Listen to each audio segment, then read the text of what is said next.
Now the state of Montana has filed multiple lawsuits targeting Biden's EPA. Montana Attorney General Austin Knudsen joins me now. Mr. Attorney General, is the EPA trying to kill coal?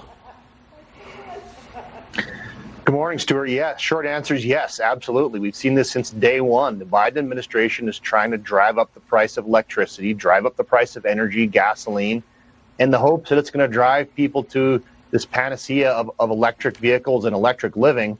The problem is coal still generates most of our electricity in this country, so it's pretty ridiculous. Well, you're suing the administration over these new rules, which you say are unlawful.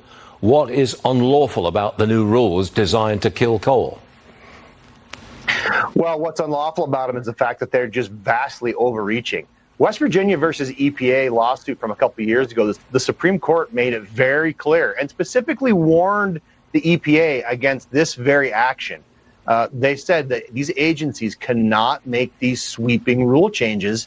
That's basically changing law, and that's power that belongs to Congress. These agencies do not have the power to issue these gigantic rules like this. The bureaucracy has enormous power, doesn't it? And it sometimes, I think, bleeds over into the legislature arena. There's no question about it. And we've seen this, especially this last month, Stuart. They've been on steroids. They had a deadline where they could promulgate rules before Congress had oversight over them. So in the last 2 weeks, this office has been hopping. We've seen just a slew of new, far-reaching rules coming out of these agencies, not just the EPA. But is it possible that if Mr. Trump wins re-election to a second term, could he reverse all of these rules, or has Biden got them in place forever?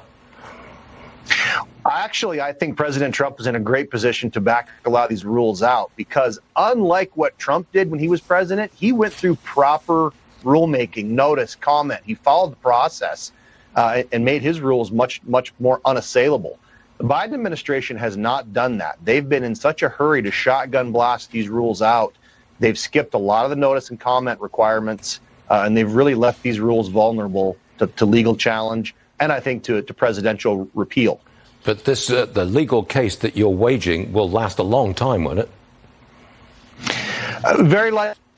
Very likely. So, I mean, obviously the thought is that President Trump would come in and hopefully peel some of these back. But, I mean, if we have to slog these all the way to the U.S. Supreme Court again, we will. Okay. Now, there's a challenge. Austin Knudsen, Attorney General of the great state of Montana. Thanks for joining us, sir. Always appreciate it. And see you soon.